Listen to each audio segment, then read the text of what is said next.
Hey everyone, in this video we're going to continue in section 10.2, which was on infinite series, and we're going to specifically talk about geometric series.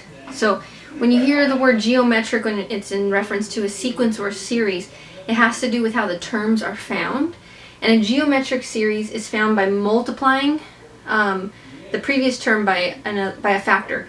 And in this case it's going to be this variable r that we're using.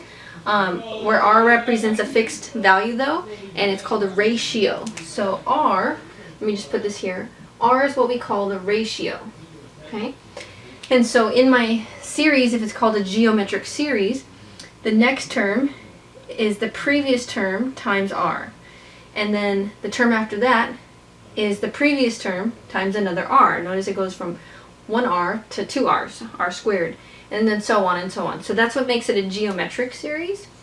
And so we're interested in when you add up the terms of a geometric sequence, because it becomes a series when you add them up, well, what's the sum? Okay, so you can write the summation or the sum a couple of different ways. If we start our index at 1, calling this the first term, n is 1, okay, then we can say that this is the sum of all of the terms a times r to the n minus 1 power. Okay, why we have to use n minus 1 is because the very first term, notice you don't see an r there. So if I plug in 1 for my first term, 1 minus 1 is 0. R to the 0 would be just 1. So a times 1. Okay, so that's why we have to have the n minus 1 notation. You can write it a little bit differently. If you start your index at 0, and then you can say that this is the summation of the terms a times r to the n. So if I start with 0, r to the 0 is 1, I get just a. R to the first power, it would be a times r to the first power. Okay, so two ways to write it. We're going to usually stick to this first way that I mentioned. So here's one example for us. We're going to actually write out this geometric series by me just telling you that a is 1/9 and that your ratio is 1/3. Alright, so that's all we have, and we can figure out the terms in this series, and then we'll write this with the summation notation. So a, or a sub 1, our first term in this series, is 1/9. The second term is 1/9 a times r, so times our ratio. The third term, you times the previous one by r, or you could just say r squared. So this is 1/9 a, r times r, or r squared, and so on and so on. Okay, so let's just make this more simplified. This is still 1/9. This is going to become 1/27, and then this is going to be 1/9 times 1/9, so this is 1/81. And so that's what that geometric series would look like. In some summation notation, using our Greek capital sigma, we're going to start from n is 1 all the way to infinity, because we could keep going infinitely. Many terms could be here. And this is going to be 1/9 for a times 1/3 to the n minus 1 power. So that's what this summation, this series, would look like with this notation.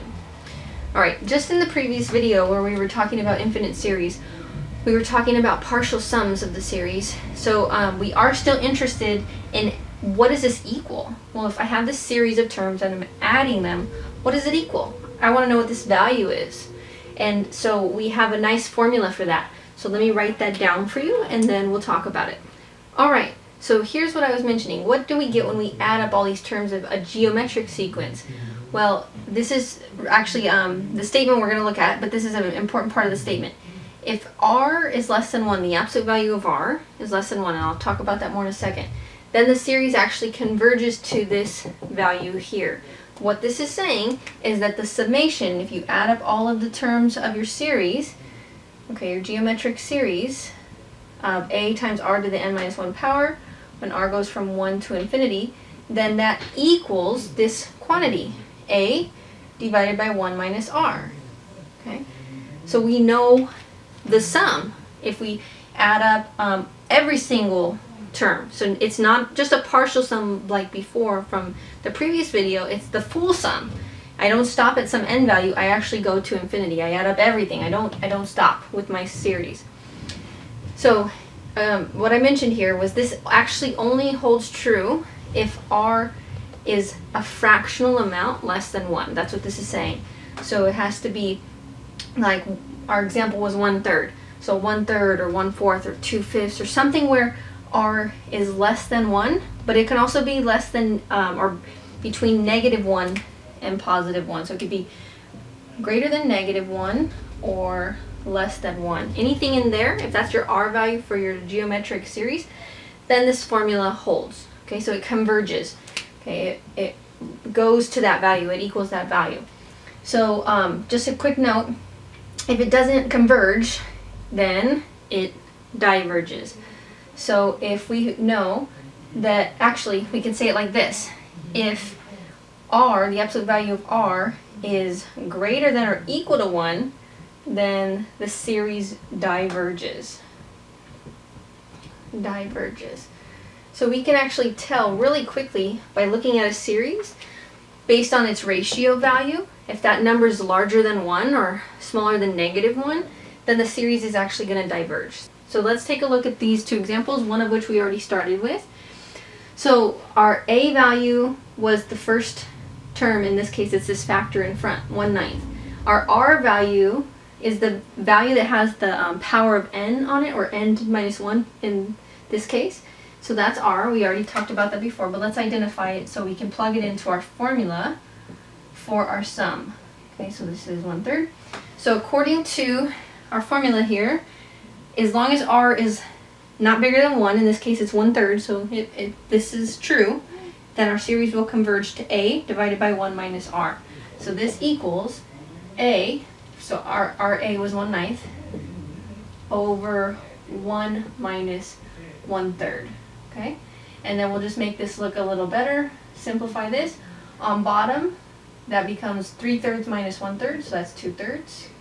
1/9 still on top, and then flip and multiply, and we get that this is going to be 1/6 if we simplify. So that series where we had 1/9 plus 1/27 plus 1 out of 81 and so on and so on and so on, if you added up all of those terms forever and ever, infinity, you would get 1/6. Pretty interesting. Let's do one more with this formula. Now let's verify first of all what is our r value, our ratio in this particular series. So this doesn't quite look like our setup for our summation here, so let's rearrange it to figure out what r is first, and then we'll address the fact that this one doesn't start at 1, it starts at 0. So if I factor a little bit, I can say that, well, I'll factor out a 5.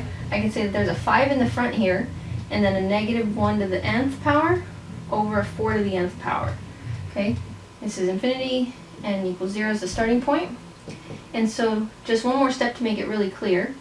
This is 5 times, both of these numerator and denominator here, both of these parts of this fraction have the same power, so we can factor that out. This is -1/4 to the nth power, and with 0 to infinity. Okay, I wrote it like that because now it's a little bit more clear that 5 should be a, and 1/4 should be r, or is r. But let me go one more step further just to make it look exactly like the left side of our formula here for what this series converges to. We need to change our index from starting at 0 until 1. Still, it's going to go to infinity, but let's address that here. So this should be same thing, but we're changing the starting point. It used to start at 0, so to adjust that, we have to say that this is 5 times -1/4. And now this is n minus 1. That way we still start at 0 for the exponent. The first exponent is still 0 if I plug in 1, if I change this to n minus 1. Okay, so with all that in mind, we now know what this series will converge to, or if we add up all the terms, what they would equal. It'd be a divided by 1 minus r. So our a was 5 divided by 1 minus r, which was -1/4. And so this becomes, let's see if we simplify, this is going to be 5 on top still. This is going to be 4/4 plus 1/4. So 5/4 on bottom, and we simplify that and we get 4. So for the last part of this video, we're going to just use geometric series in sort of an interesting way. We're going to express a repeating decimal as a ratio of 2 integers. So real quick, let me remind you what integers are. They're think like whole numbers, but you can include the negatives. Okay, so those are the integers. And ratio is just like a relationship or fractional amount. Just think fraction, ratio, fraction. And so here's my example for us. 5.232323, so on and so on. And we keep repeating. Now we're going to try this out and see if we can figure out a way to write this decimal as a fraction, as a ratio. And so let's work this out using a geometric series. So if we break this apart into terms of a series, look how that would look. Well, 5 is the whole part, so we can say 5 is the first term. And then notice what's next. The first 2, 3, because it keeps repeating it, 2, 3. The first 23 ends in the hundredths place in your decimals, so this is 23 hundredths. Okay. The next 2, 3, this is the thousands, so this is the 10 thousandths place. So that's plus 23 10,000ths. Okay, and let's do one more. The last 23 that I wrote, this is in the 100,000th millionths, so that's 23 millionths. All right, and this we keep going, but I'm just showing the first few terms. So this is now looking like a geometric series. Well, it definitely looks like a series. We're adding these terms. It's going to go forever. It's an infinite series. But my claim is it's also a geometric series. So let's see if we can get there. Remember, geometric means that we multiply to get to the next terms. So this 5 is still just going to stay in the front, but let's see what we can do with this repeating fraction where we see a 23 on top and some multiples of 100 on bottom. Well, we have 23 over, notice, this is just 100 to the first power. The next one, 10,000, is the same thing as 100 squared. And then a million is just 100 cubed, 100 to the third power. So there's a nice pattern going on. All right. Now, if you recall, with the geometric series, we need to recognize what is this common ratio, this ratio R. So I'm still not quite there, but we're getting there, because you might think 23 over 100, maybe that's R, but notice the 23 is staying the same. So it's actually not what's getting like squared or cubed or anything. So we're going to factor a little bit. So this is 23. I'm actually going to take out the first 100. Okay? I'm going to take out 100 with it. So if I factor out 23 hundredths, the first term is just 1. I'm factoring it out from these 3 terms. If I factor out 23 hundredths, the numerator is 1 for the next term. And I took 1 out of the 2 hundreds from the denominator. So that's 100. And then my last one that I wrote here, I factored out the 23, so that's a 1 on top. I took 1 out of these 3 100s, so there's 100 squared there.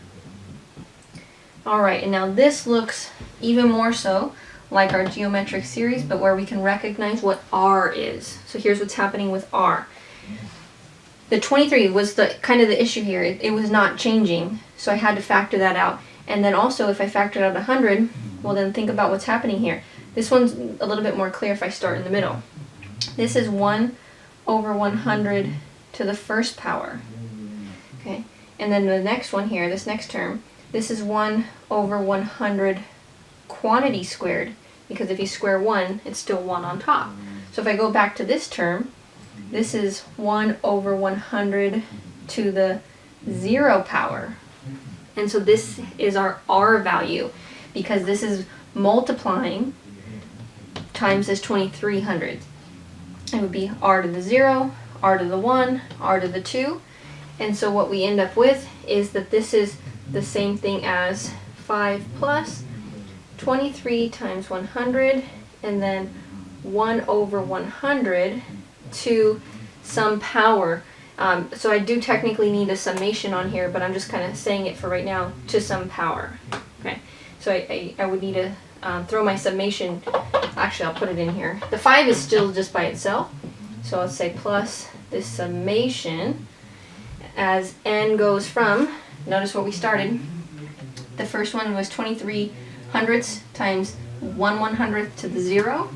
Okay, so if I write it like this, I would start at 0, but remember you can also change that if you start at 1 by just taking away 1 there, and this goes to infinity.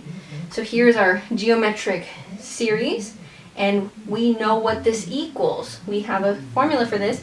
As long as this ratio r, so let me write what r is. R was 1/100th. As long as this is less than 1 or greater than -1, which it is. Okay, so that works. And so this summation here, just this part, the 5 is still in the front. This is 1, if you recall, the formula was a over 1 minus r. So a on top, we'll look at what a is. A is this factor, 23/100ths. So this is 23/100ths on top, and then the formula was 1 minus r on bottom. R was 1/100th. Okay, so it's looking good because this is now looking like a fraction. So then let's make this part look a little bit better. Let me just move up here. So I'm going to leave off the 5 for just a moment. This is 23/100ths on top. This right here is 100 over 100 minus 1 over 100. So that's 99/100ths. And if we flip and multiply, that becomes 23 over 99. And then we have our 5 in the front. And so coming back to right here, this is 5 plus 23 over 99. And common denominator, just say 99 on bottom here, and then 5 times 99 on top.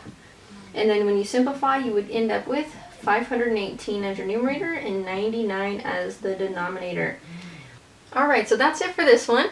We did get this nice fractional amount that represents this repeating decimal. You can verify in the calculator if you want. So just an interesting use for our geometric series, and the fact that we know what the summation would be using our formula we just talked about. So in the next video we'll talk about diverging series.